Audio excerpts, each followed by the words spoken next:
Muy buenas tardes, gente. Disculpen la tardanza en hacer el video que les había prometido. Por problemas personales se me complicó un poco. Así que vamos a dar inicio a lo que es algoritmos en Python. Esto en sí no tiene mucho secreto. Sin embargo, una cosa es la parte teórica y otra cosa es la parte de programación, que ahí sí es muy complicado, pero los fundamentos para poder entender cómo trabajan cada uno de estos es muy simple, muy sencillo. A ver, lisa y llanamente, los algoritmos funcionan de la siguiente forma. Tienen, primero que nada, un conjunto de datos, que son los que van a necesitar ser procesados. Estos datos ingresan a lo que sería una caja.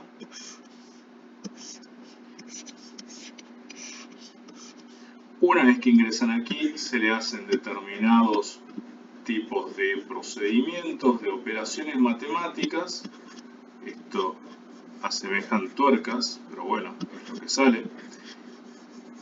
Y una vez que hacen todas las operaciones, sale una recomendación de una decisión. En este aspecto tenemos que tener en cuenta que esta decisión puede ser o automática, lo que significaría que el mismo algoritmo realiza la operación, o esta recomendación de decisión lo va a tomar un ser humano, una persona. Esta persona es la que va a realizar finalmente la entrada al sistema de la orden que recomendó, o directamente, como muchos quieren, hacer directamente toda la operación en forma automática. Entonces ingresan los datos, se procesan automáticamente, ingresan los datos, se procesan y una vez que sale eso, sale la decisión final, se toma. Ahora bien, hay una cuestión muy fundamental en este tema.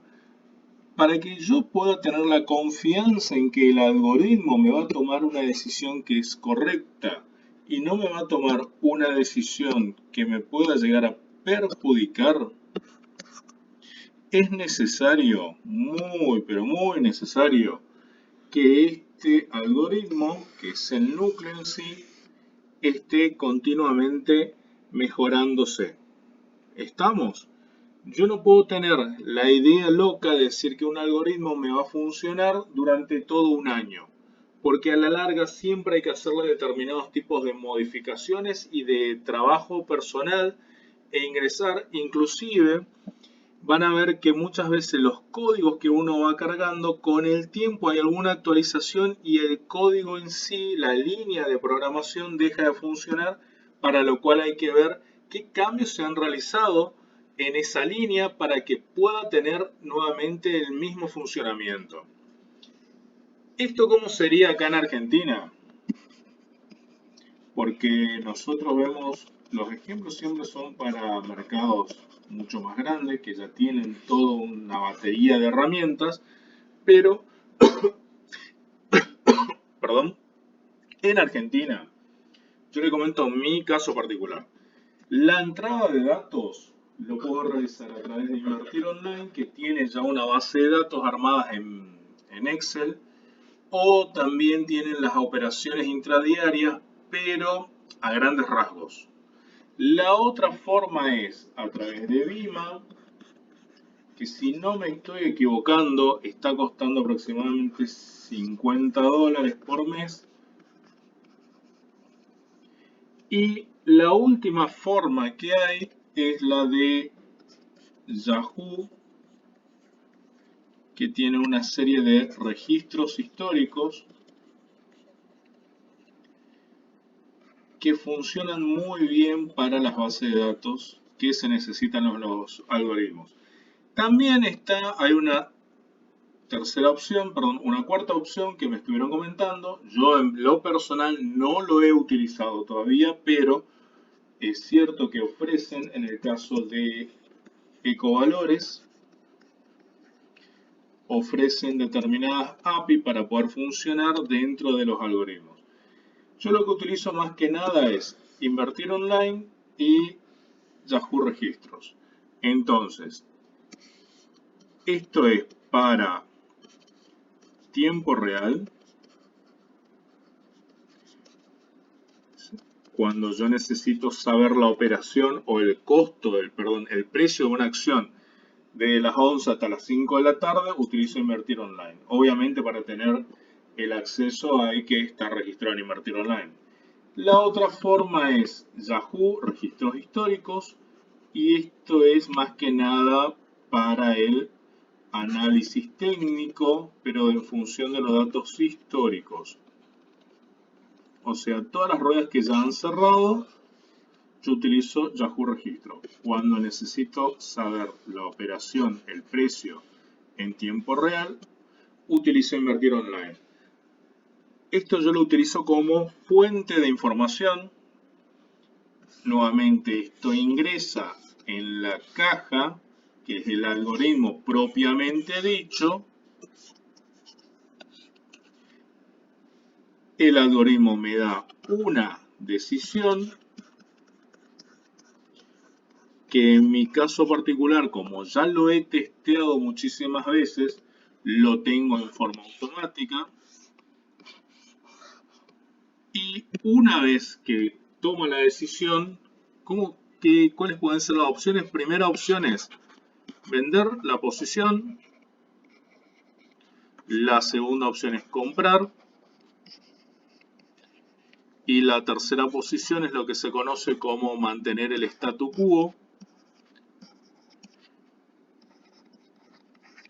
que es lisa y llanamente no hacer nada. Si ya está comprado, seguir manteniendo. Si ya no tiene nada, no comprar todavía hasta que nos dé una determinada señal. Estas señales son muy importantes. Una vez que el algoritmo me ha dicho vender, comprar o mantener la misma posición, genera una orden. Y nuevamente yo comento mi caso particular, entra en TM Inversiones y realiza la operación, ya sea compra o ya sea venta. Las señales, que son los que generarían acá, son más que nada partes del análisis técnico, pero no el análisis técnico desde el punto de vista de interpretación de líneas, porque eso es lo que tiene, que son muy subjetivos, y esto más que nada son operaciones matemáticas. Vamos a hablar de una señal muy básica, que es el de cruces de medias simples.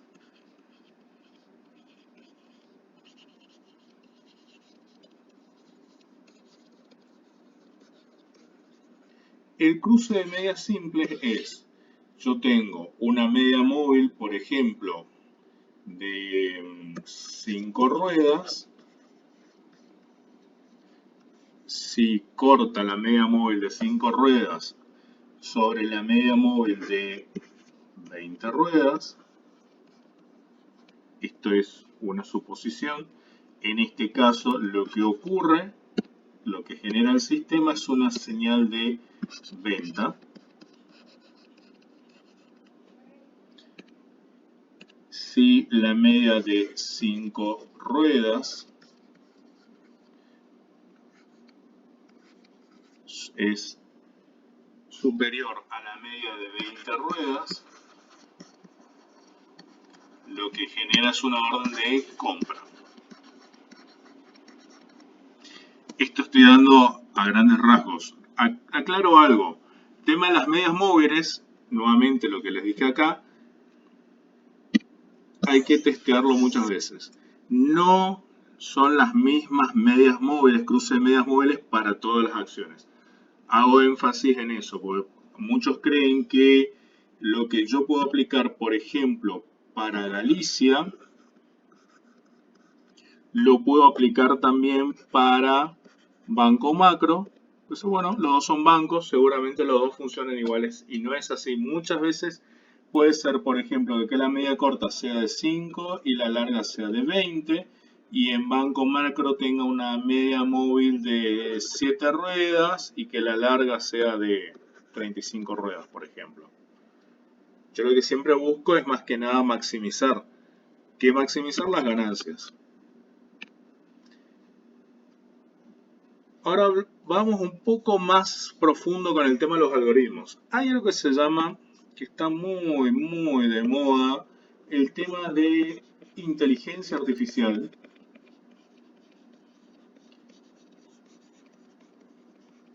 que hemos visto más que nada en las películas de Marvel, con el caso de Jarvis, y todos tienen esa idea de que es una especie de cerebro que piensa muy bien de forma correcta y que me va a dar la mejor opción y siempre voy a salir ganando.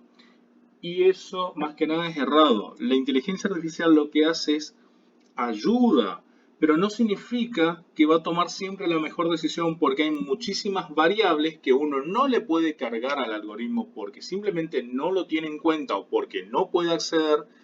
Por lo tanto, la decisión siempre va a estar de alguna forma viciada por esta falta de datos. ¿Significa entonces que yo no puedo utilizar nada de inteligencia artificial? No, significa que tengo que tener cuidado cuando la utilizo. Hay otra cuestión más con respecto a la inteligencia artificial que es la definición en sí de la inteligencia. Como no se han puesto de acuerdo todavía qué significa en sí inteligencia artificial, se ha optado por utilizar el término de machine learning o la máquina de aprendizaje, la máquina que aprende. Es el término más utilizado en el caso de algoritmos. Recordemos que los algoritmos no solamente se utilizan para la bolsa de valores, se utiliza para muchísimos productos, entre ellos el celular, por ejemplo, cuenta con una serie de algoritmos para que pueda funcionar de una manera más cómoda para nosotros. Entonces, el Machine Learning nuevamente, ¿qué hace? Esto es, vamos a repetir, toma datos, estos datos los procesa y sale una decisión.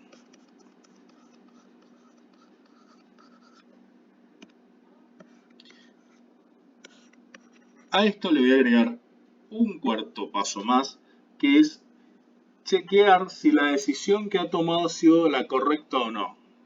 Entonces, nuevamente, la decisión ingresa dentro del proceso y se va mejorando de forma parcial o de forma total, en algunos casos, el Machine Learning, el algoritmo en sí. Este Machine Learning tiene más que nada tres formas.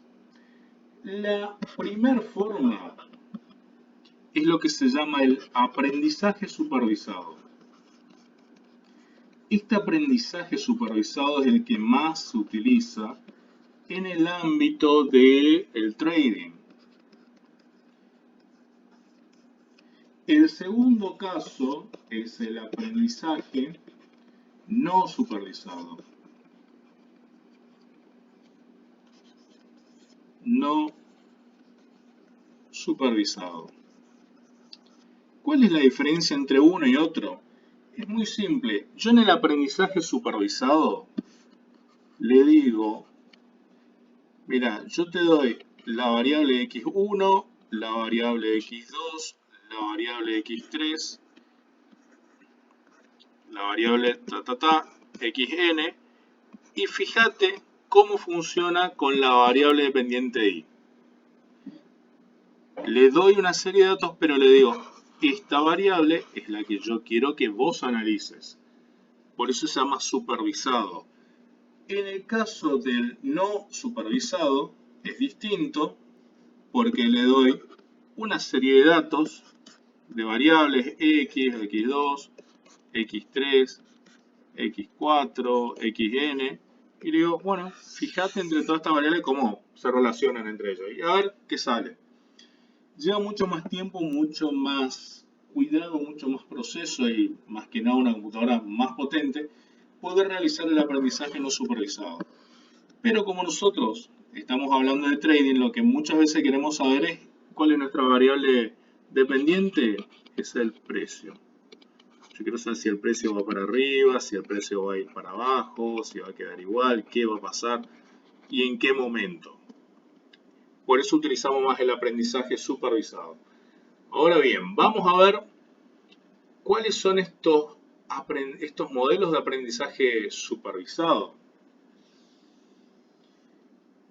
Y dentro de los modelos de aprendizaje supervisado vamos a tener dos muy grandes grupos, lo que se llama el grupo de regresión. Para los que han tenido estadística ya saben, para los que no están muy conectados con estadística o con matemática, regresión lo que básicamente dice es, yo te doy estas series de datos, fíjate cómo se relaciona con la variable independiente y qué ocurre si yo cambio un pequeño dato, otro dato, cómo va a afectar a esta variable independiente. Y el siguiente gran grupo es el grupo de clasificación.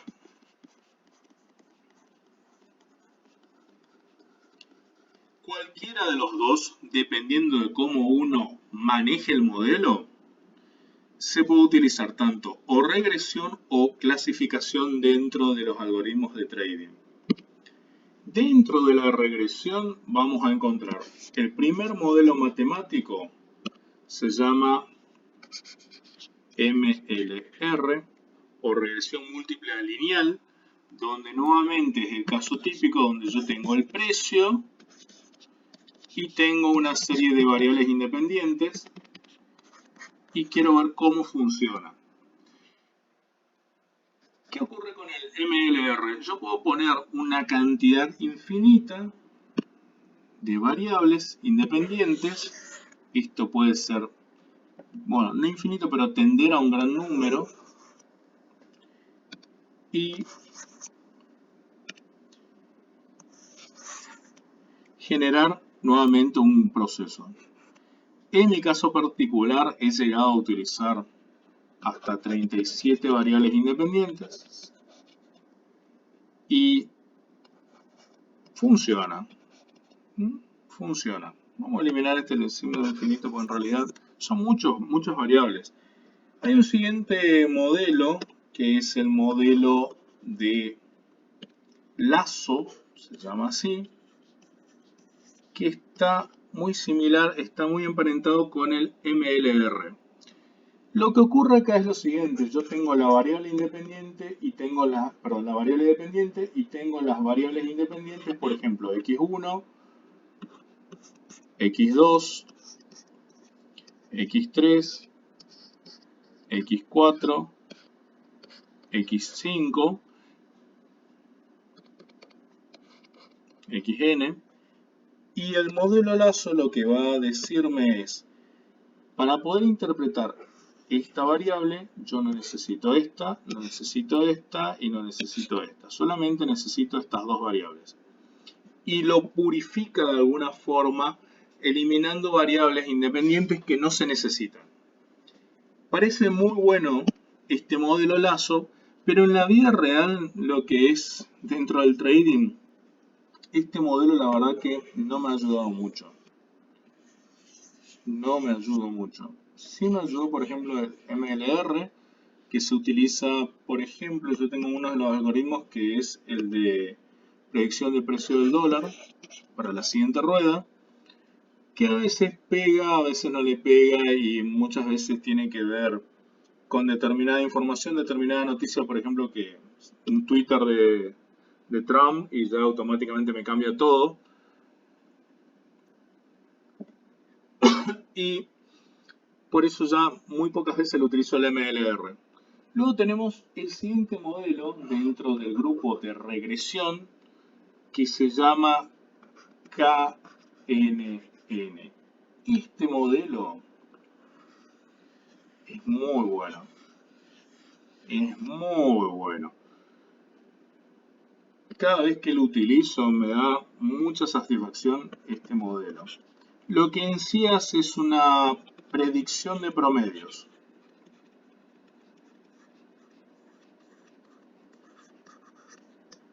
¿Qué significa? A ver, ¿cómo funciona? Es un modelo matemático en el cual yo le voy cargando nuevamente todas las variables x1, x2, x3,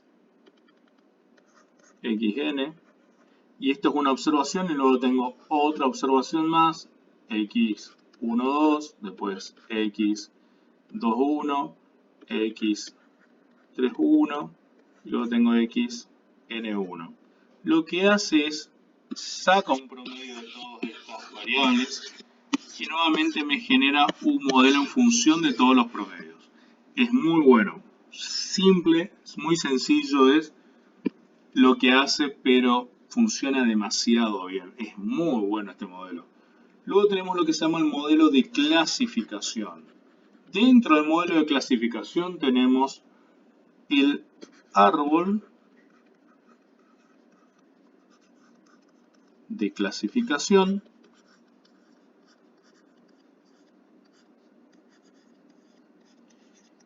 ¿Qué hace este modelo de clasificación? Bueno, yo acá no utilizo tanto el precio de algunas acciones o, por ejemplo, qué nivel de RSI tiene o qué número de MACD está teniendo, sino hace lo siguiente. A ver, para entender en un modelo bien sencillo, simple, se utiliza mucho en marketing. Si yo tengo, por ejemplo, un producto y quiero saber quiénes son los que más compran este producto, empieza a armar una pequeña clasificación y empieza a decir, bueno, si es una mujer, sí, directamente es cliente.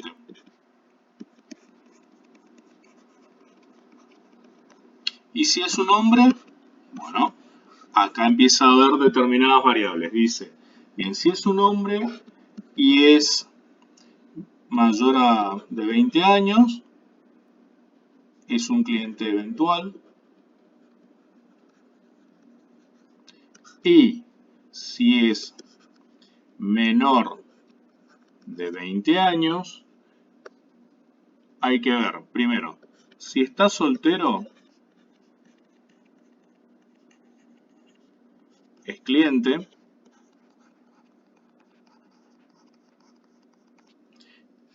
Y si está casado, hay que ver. Nuevamente, es otra clasificación. Si tiene un hijo, es cliente.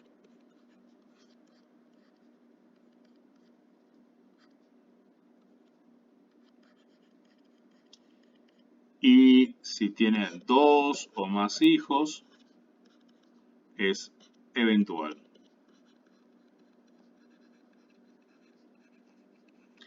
Esta misma clasificación se lo puedo aplicar también al algoritmo de trading.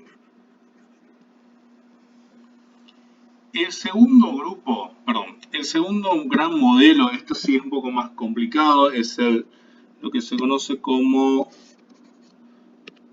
Random Forest.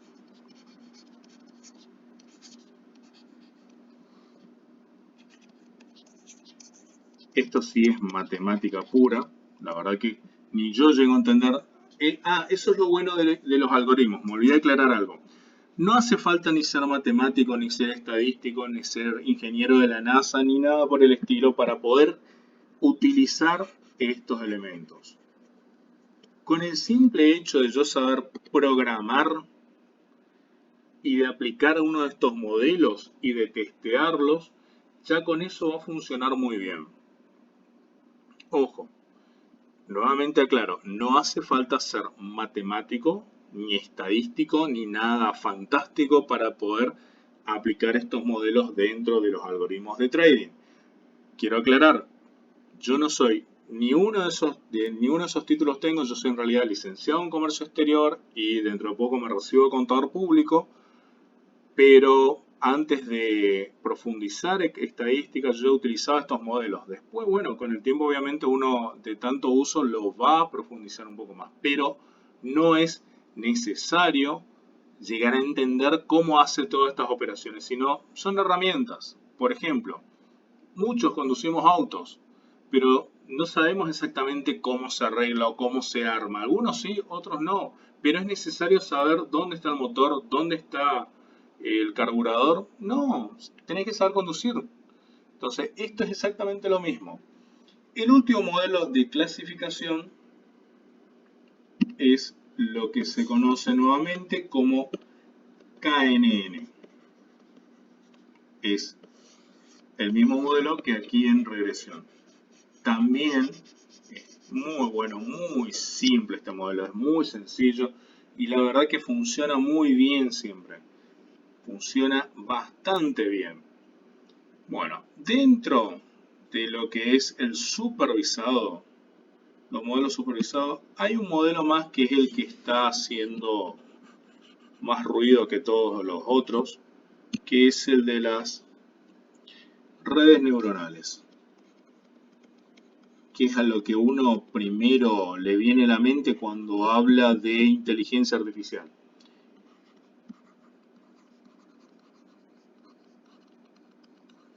Estas redes neuronales, en realidad, lo que trata de hacer es emular de alguna forma, a muy grandes rasgos, lo que es un cerebro humano. Pero, hago énfasis, trata de emular. No significa que uno arma un cerebro que funciona como si fuera Jarvis, sino que funciona de esta manera. Le ingresa unos pequeños modelos, pequeños datos, mejor dicho,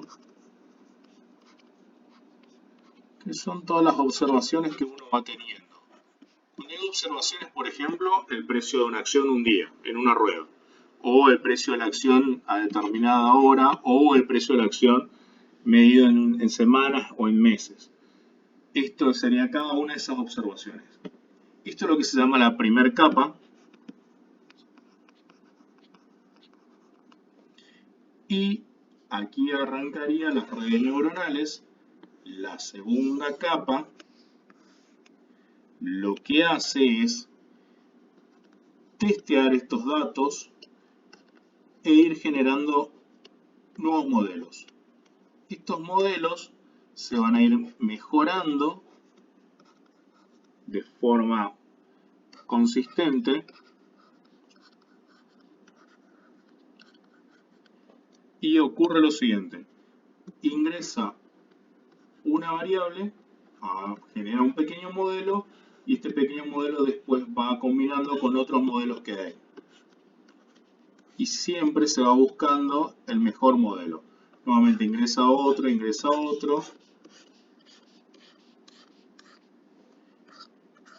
Y de todo esto empiezan a existir como si fueran neuronas, empiezan a cruzar la información y tratan de buscar el mejor modelo. Cuando ya han generado todo tipo de neuronas,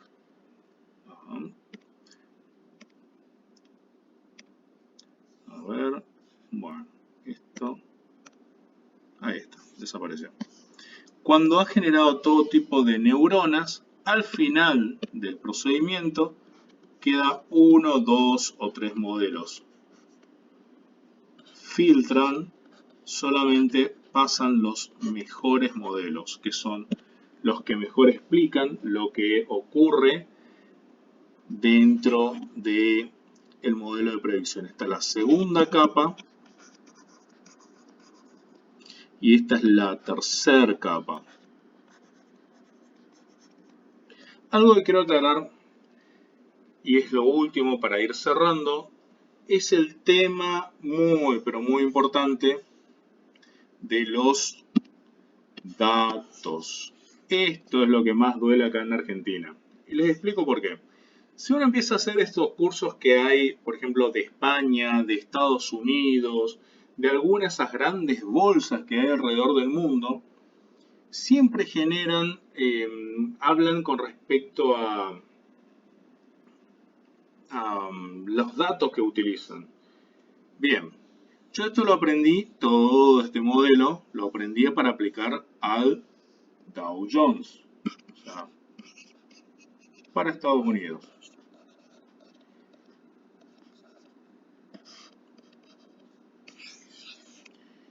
Los modelos que me armaban eran más que nada para redes neuronales y, para que tengan una idea,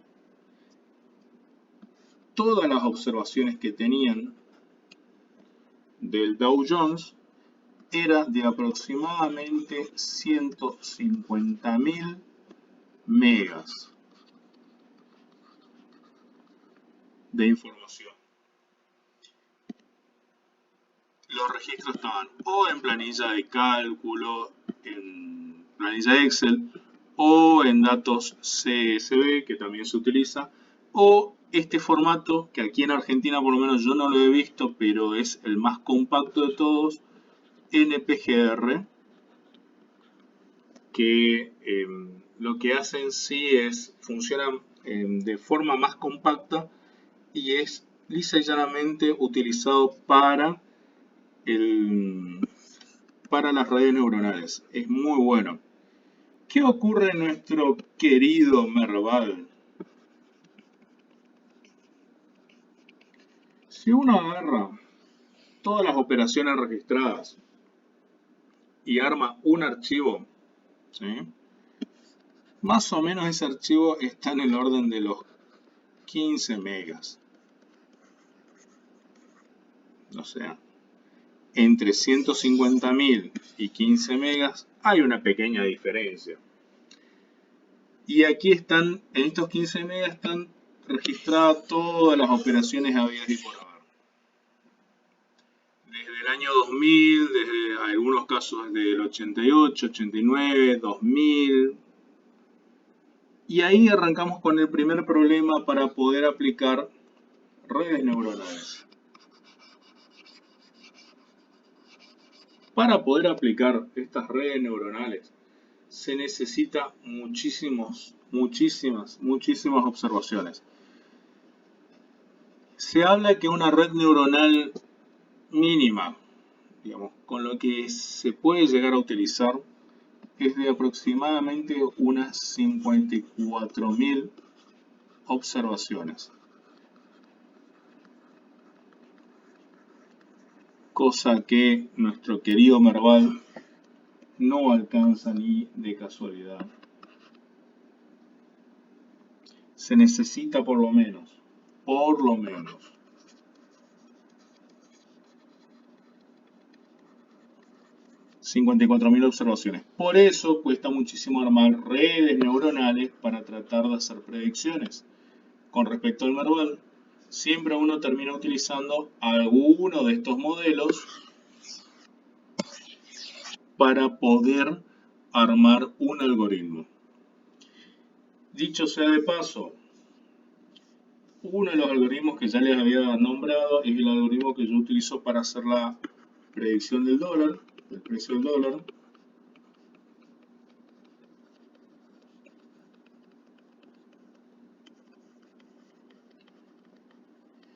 Y es un dolor de cabeza encontrar información que sea anterior, por ejemplo, a la década del 90.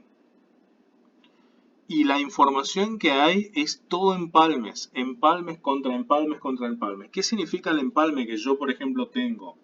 En la planilla Excel, para que se den una idea, yo tengo un tipo de dólar, es este dato.